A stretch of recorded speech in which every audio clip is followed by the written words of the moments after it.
Hey girl, welcome to the Get Your Guide Coaching podcast. My name is Anwar White, but you can just call me your own personal dating and relationship coach. Each week, you'll hear actionable advice, tips, and strategies that you can implement in your own love life. I'm talking about healing your heart, dating effectively, and understanding men so that you can, you guessed it, get your guy. Are you ready to level up your love life? All right, let's go. I never felt the way I do about anyone but you. Thank you so much for joining, my loves. I have a very special guest today. Her name is Stacey Robinson, and she is a dating coach for vulnerable women who are looking to stop dating toxic and unavailable men. So, Stacey, thank you so much for joining me today. Can you tell the listeners a little bit more about you and what you do specifically? Thank you so much for having me on. I'm so happy to be here. I'm a dating coach to help women to stop dating toxic and unavailable men. And what that really means is the women that are vulnerable are women that have little boundaries, very trusting, almost to a fault. And that resonates with where I was. And I've had several relationships that were toxic. And so my mission now is to kind of help them to overcome the issues that I had. Yeah, that's so important. I would say so many of the women that I talk to are exactly how you've described, those very nurturing types. Like I have a lot of women that I work with that are teachers, that are nurses, that are social workers, that are even hairdressers, that are helping and always listening to other people and wanting to take their pain away or help them not struggle in some way, shape, or form. So I just think that the work that you're doing is so amazing. I think it's helpful for so many women out there. How did you get into dating, coaching, and all of those things? Well, I am a nurse and I love helping people. And more specifically, because I've dealt with all these different types of relationships, coaching just really started to kind of draw on me. Again, it was just something that's really a calling. It's really painful for me to see a lot of women, especially my age, Black women, in a lot of loveless relationships, single moms. And they just really need help in making better decisions and in the choices of the men that we have. And this kind of self-sabotaging practices that continue to have us attracting these types of men. So my mission has always kind of been to overcome the issues that I'm having, and anybody that kind of resonates with me and my message, those are the women that I help that just help them. So that's so funny. Yeah. It's so interesting that you were talking about dating and wellness. And I almost think of them as like similar things because like dating is emotional wellness and like self-wellness. And one of the things that I think is so interesting is when I speak with women and they become my clients, oftentimes we're not just talking about love and dating. We're talking about all aspects of their life because how they do one thing is how they do everything. Well-being, right? Just in general. Exactly. And how they relate to other people and other parties. So I can understand why you're kind of working in between these two different worlds because they're so connected. Now, I know that we had recorded a little bit earlier and some things had come up. So did you want to kind of share a little bit about what came up for you? Yeah, basically the first time we recorded, I would say I choked. Mommy issues that had kind of come up to the surface when I had told her that I was going to be courting. Yeah. Her response wasn't exactly what I had wanted.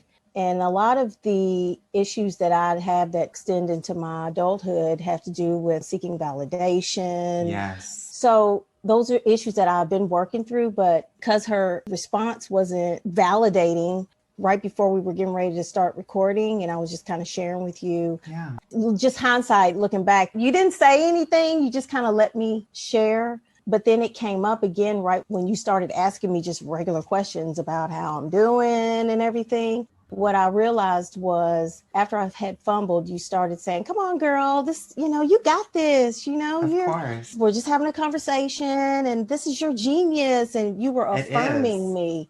Yes. And my mother is critical.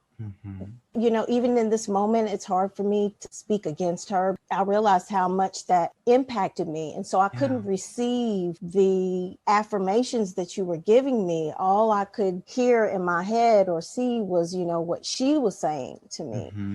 And so that also impacts my choices in men and, had impacted my choices in life and just in general and my whole well-being, as you were saying. So my brand is all about vulnerability and authenticity and sharing my sort of struggles and how I get through that, because we're human, we're not perfect. No, so not at all. Just being able to share that is helping someone else as well. So yeah. And that's why we're talking about it on this podcast, because if you're going through something, there are millions of people out there that are also going through the exact same thing. And as it shows up and it relates in the dating and the love area and sphere, it's dramatic and traumatic, right? Yeah. And so we have to talk about these things. We have to talk about some of our toxic and sometimes narcissistic mothers. This is why I speak with specifically Black women. I'm not talking about your mother specifically, but I'm talking about the effect and the experience that you have with an individual that is not really affirming you, and how that relates to what you look for in terms of affirmation outside of yourself, your family, and your support circle. So why don't you talk to me a little bit about what that looked like for you when you were growing up? Right? If your mom was not necessarily affirming you and giving you the validation that you need, that you just spoke about. Well, my mom was a single parent. I was pretty much a latchkey kid, in the 80s. My dad, he wasn't around. He's a recovering alcoholic and crack addict. I didn't really have any healthy role models or relationships to look up to. Then later on, when I became around 13, my mother got involved with a man that ended up becoming abusive to me and to her. And she was in that relationship until probably my junior year of college. What did that teach you about loving someone or being with someone? I came from a single mother household too. And I'm only asking you this because oftentimes when single mothers are looking for love, they actually come with a lot of desperate energy. And with that desperate energy, they actually don't attract high quality men. So talk to me about your experience with that. Well, I didn't even know that she had relationships, but for the most part, it was just always me and her. And then because my dad wasn't around, I started having sex really, really early. Okay. And you were having sex early because? Well, it was just kind of the thing to do. I was a late bloomer compared to the friends that I was around because my first time having sex when I was 13. And one of the girls that was around was 14 and she had twins at that time. Wow. I had twins at 31 and it was a hot mess for me. Right. So I can only imagine. Right. Yeah. So your environment was also contributing to like, this is something pressure, that happens. Okay. Definitely peer pressure, kind of wanted to be like the other girls. The very first time that I lost my virginity was when I had spent the night over at her house and she was visiting her older boyfriend and I was kind of like a third wheel. So they had to have somebody else there with me. And so I kind of went along to get along. And I didn't really know what I was doing, but just felt like that was the thing to do. And then from that point on, it was kind of like any other relationship that I was involved with. It was like, that's what you do. If you want this boy to be your boyfriend, you have sex with them. And you didn't necessarily know if you were their girlfriend. It just was, you kind of felt like, okay, well, we're having sex and we're kissing or whatever. So you are my boyfriend. Yeah. But then you realize that you're not when they're discarding you and talking about you and talking about the things that you did with them. And so it sounds like your first time was almost coerced in a way, or you felt some sort of pressure. I definitely felt pressure. I wasn't coerced by the boy. Right. But I'm saying not him specifically, but like the situation was like, environment was like, this is what we're going to do. Yeah, it was kind of like you're a little prude. So it wasn't virtuous to keep your virginity. And then my mom, when she found out, she was devastated. She likes to say that we grew up together. She was 20 when she had me. I think she kind of knew something was going on, and we were in this very friendly conversation. Our relationship was blurred a little bit like that, friends versus mother yeah and daughter, which happens a lot with single mothers because they yes don't have that partnership. So hmm they become in a surrogate relationship with their children, which isn't hmm healthy either. right. But so when I told her, she kind of just asked me, so were you having sex? And I was like, oh yeah. And she was like, what? And she started crying. And then she started saying I wasn't ever going to leave the house again. It just wasn't a good time. Let's talk a little bit about how your relationships with your parents, as well as your relationship with sex, how did that really manifest itself in your 20s and your 30s? What did your dating and love life look like in your 20s and your 30s based on your foundation? 20s and 30s, I'm in college and I was still having casual sex. When I was in a relationship, I was completely devoted to whoever I was with. Versus being devoted to yourself. Basically, because when I wasn't, I would end up being with men who were with other women in other relationships. And I always would say that my responsibility was to myself, and the responsibility they had was to whoever they were with. So okay. I would have classified myself as a man stealing hoe. Okay, girl.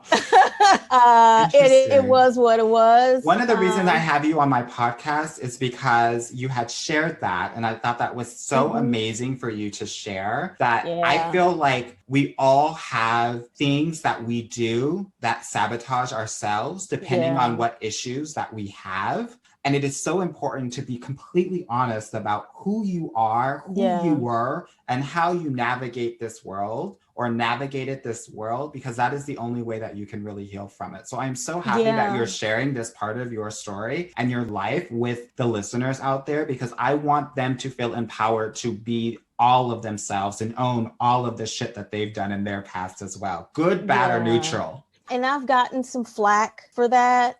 You're always going to get flack from people who are ashamed of being their authentic and true selves. I've spoken from a gay man.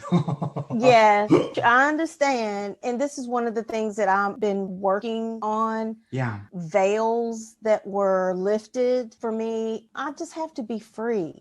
Yeah.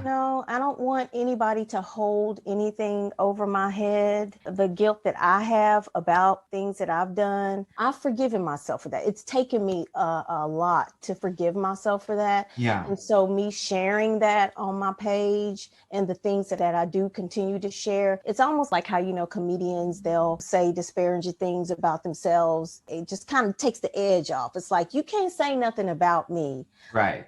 That I haven't already said to myself. That's very like 8 Mile. Remember when, I don't know if you saw that movie, but basically at the end, Eminem raps and basically is super self-disparaging about himself. And so the other guy doesn't have anything to say about him. I do remember that. Because he's already told all his tea and spilled it all over the room, right? Same mentality. So I'm coming into my own. I'm still growing up. And I think it's just real grown lady to just own your shit. Yeah. So that way you can see it and then release it. And that's a lot of what I teach women is about accountability. I just teach boundaries. It's all about self and self accountability and looking at the choices that you made. Yeah, I'm just definitely. being me. Talk to me about why you were doing the things that you were doing, right? You were you called yourself a side hoe. I'm not going to call you that, but what was your decision-making process when you were doing these things? Understanding everything that was going on. You tell me kind of what was decision-making process in terms of those things. There's a feeling of, I would say, empowerment. There was definitely a masculine go-getter energy to it. Definitely seeking validation. Because I had prided myself on being great in bed, So if I lay it down a certain way, then that means he's going to want me. I put my value, my self-worth was in your body, in it sounds like. In my body. Yeah. And I won't even say my looks as much, but definitely my sex. And I just felt like that was what you needed to do in order to get someone. There was never an initial, I wasn't going after these men that were with other people. It would be, they would come on to me. And so it was flattering that, oh, you like me and you already have somebody. So then they hook you. And from that point on, then it's like, well, I'm going to do what I need to do in order to keep the person. Right. So this sounds like a So I lot guess like power and control. Okay. yeah. We talked a little bit about kind of owning your story and being accountable. What I know about the things that we do is the worst part is really the shame that comes along with it. Right. Yeah. So can we talk about that a little bit? Like, how do we let go of that? What have you found to be really great ways to heal from some of the shame that might happen based on some of the things or relationships or men that we've experienced in our past? Well, you just got to be really, really honest with yourself. There's a level of uncomfortability that kind of has to happen in order for you to be ready to forgive yourself. And I just was tired. I was tired of the results I was getting, tired of continuing to be devalued, just really uncomfortable. And so there's a statistic that it takes an average of 7 times before the woman will leave these toxic or abusive relationships. And that's because we just become so attached to these people. And we're attached because we don't have any kind of self-worth or self-value, or we put all of our energy into this person. And so for me, it just had to be, I was just tired. Once I became really uncomfortable, then that's when I started to seek out help from people. And the main people that are there to help you are the ones that were telling you that you shouldn't be in this relationship. Yeah. Like your mama or, your Best friend, friends. Yes. people that you're hiding and making excuses for the relationship. So once you are ready to seek out that help, those are the people that you should seek out. And then, of course, if you're in any physically abusive relationship Or emotionally abusive as well. emotionally, Yeah. domestic violence hotline is something to reach out to. I also read lots of books and kind of immerse myself into positive things. Yeah. A really good book that helped me with red flags was How to Spot a Dangerous Man by Sandra L. Brown. Okay. That book right there, there's a workbook and everything that comes into it, but there's like a quiz and everything that can kind of tell you what kind of woman that you are that will be susceptible to these types of men. That was a really good book. I also feel like women have this instinct as well, that they Yeah. already know that these men are not going to serve them. Yeah. They're not listening to that instinct. Can you talk a Yeah. little bit more about that? And why would Yeah. we want to ignore this beautiful, divine instinct that men do not have? Yeah, there was plenty of times where I chose to ignore that. Women definitely have what they call women's intuition, but what happens is we end up talking ourselves out of it. There were plenty of times that you'll feel it in your chest, in your stomach, and you even will hear in your head, oh no, Those are the types of things, at least depending upon how you receive information. I'm a believer of spirituality, and we all receive communication from our guides in different ways. Sometimes we'll see visions, sometimes we'll actually hear in audible words, really a feeling of not feeling good. If you're uncomfortable, that's a cue that you need to listen to. And then definitely he'll tell you what their intentions are, but then we were like, well, he'll change. I could change him, let me give him this good nookie and he'll be right along with me. Yeah, so definitely paying attention to negative feelings that you're having. Another good book for that is called The Gift of Fear by Gavin DeBecker. He talks a lot about how our fear is part of that intuition that'll keep us safe.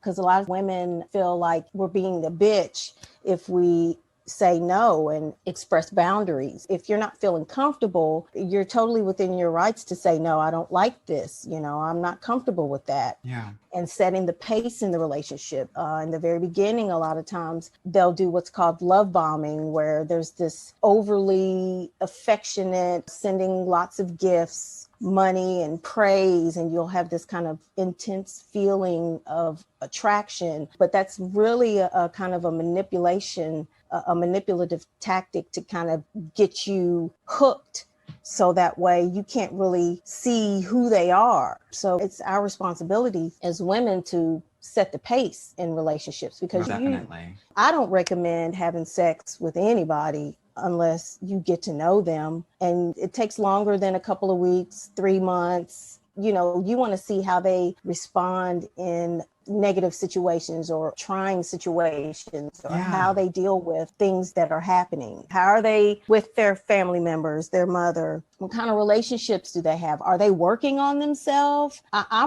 don't want to be with anybody that's not actively working on themselves. And I so, totally agree with that. I want to get back to shame for a little bit because I okay. want to connect the dots for some of our listeners out there about owning your story and the shame along with it. What I'm Mm-hmm. hearing from you and what my epiphany has been, and just kind of putting it all together, is that to help you get out of your bad situation, you have to own the story for yourself first and foremost, Yeah. even when you're in the situation, Mm-hmm. right? And Yeah. then once you're trying to get out of it, because it is so hard to do it on your own, you need other people to help you and support you while you're getting out of your situation. But that also requires you to own your story and tell the truth Mm-hmm. about it to those people so that they can help you 100% of the way. Yeah. Mm-hmm. Otherwise, you're gonna be stuck. That's right. Mm-hmm.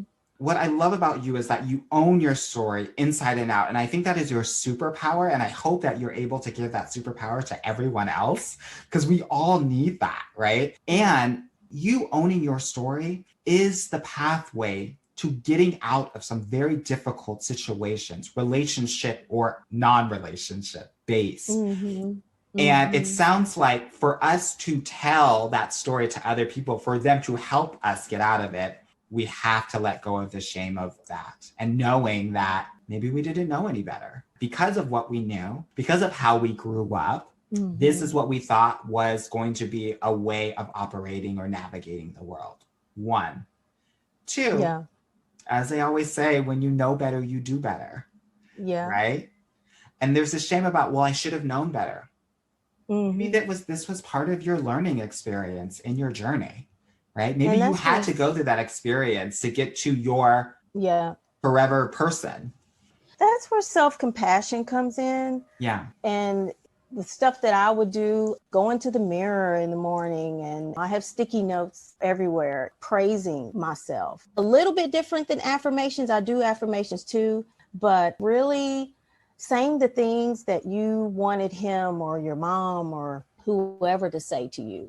I look at myself in the mirror and I'll say I am statements, but what I've found has been really powerful is saying you are. And You you're know, looking at yourself.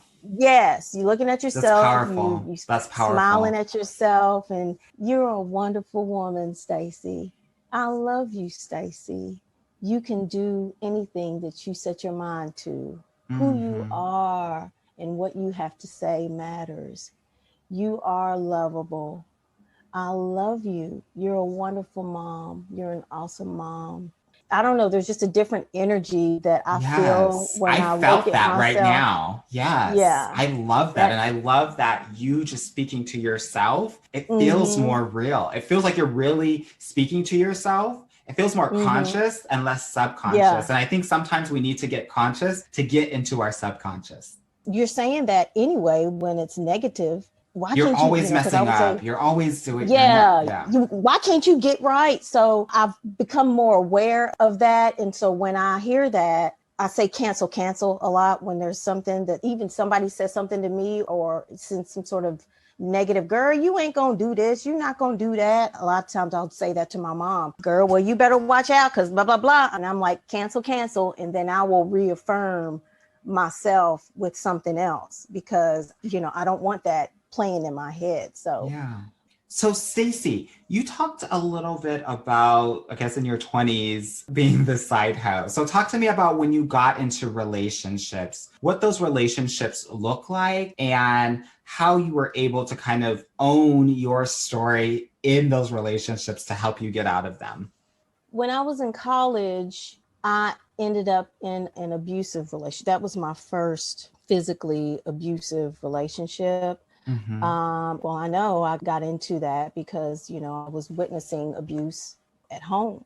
I witnessed my stepfather being abusive to my mother as well as to me. And then there were times where me and my mother were physical with each Mm-hmm. other. And so when he came along, I found myself being attracted to the fact that he was kind of mysterious and he had his own place and everything. And he kind of chose me. It was like, Mm. out of everybody, he chose me. And so I went against my intuition. And when things became uncomfortable and stayed with him, I mean, the first time we had sex, well, I will say it was rape because I said no, but he pretty much forced himself on me anyway. And so Mm. dealing with that, but then I chose to stay with him after that. And you I chose stayed, because, I thought he was going to be a pro football player. okay. So I stayed thinking that purely, monetary reasons. I Okay. didn't say that was probably the first time I ever made that choice because most of the time that's just not something that would drive me, but found that kind of intriguing.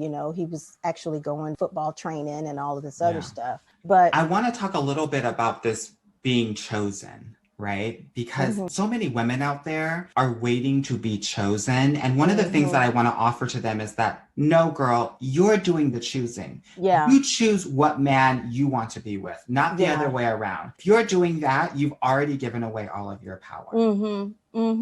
Your yeah, supreme power as a woman in a female male relationship, right? And it's so interesting. And you were talking about this abuse that was happening, but like that was your model growing up.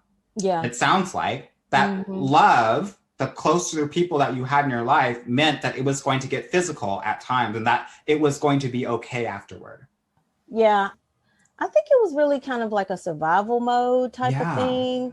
Once he did choose me, I didn't feel like I had any other choice.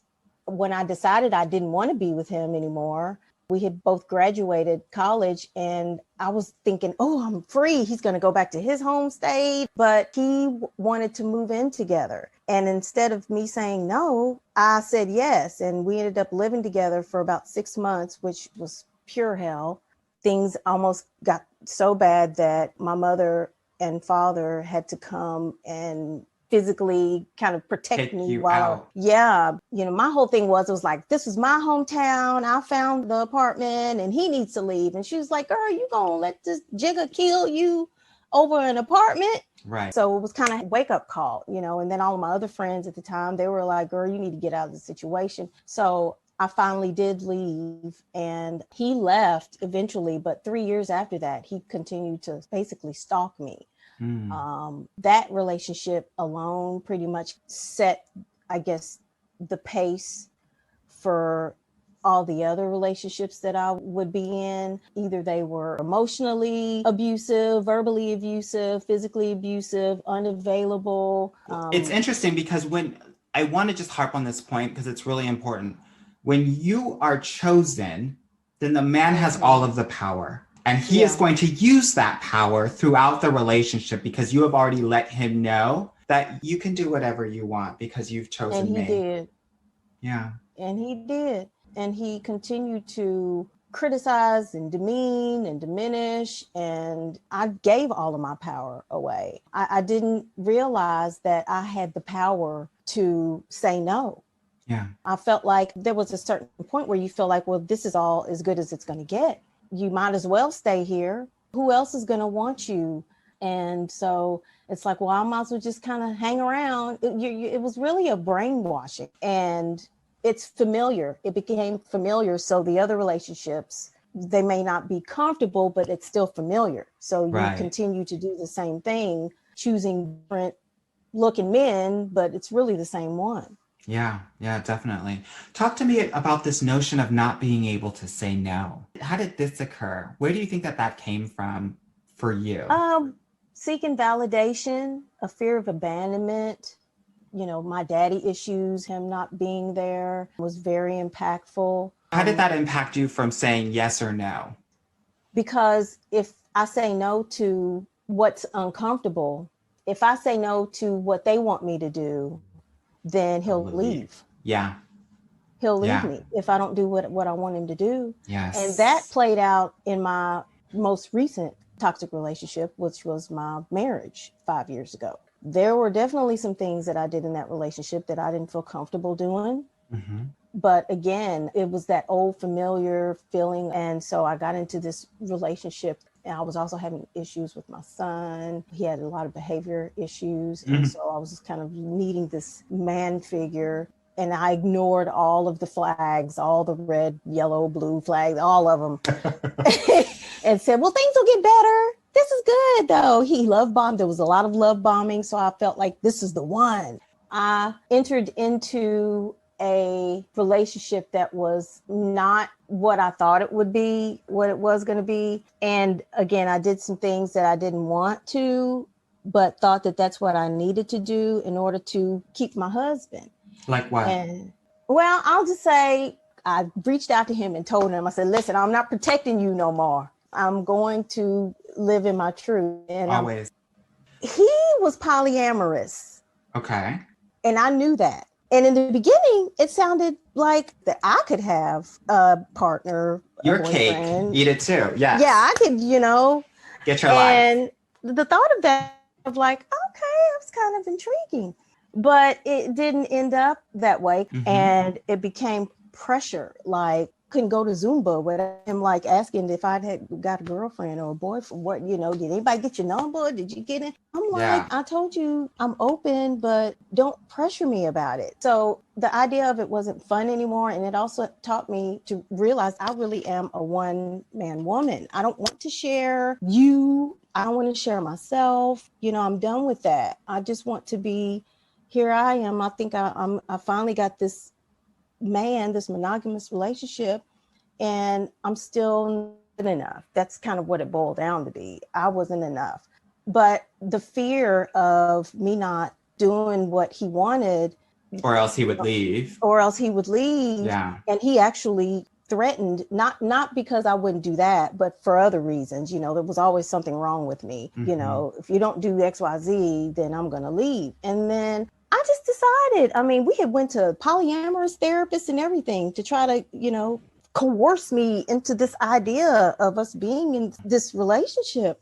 And I had tried. I felt like I did my very best, before I could just break up, but this is my husband. I can't just break up. And I just remember the conversation that me and my mother had prior to that, because she knew that I was struggling. I wasn't able to be myself. And she just reminded me of her mother and father.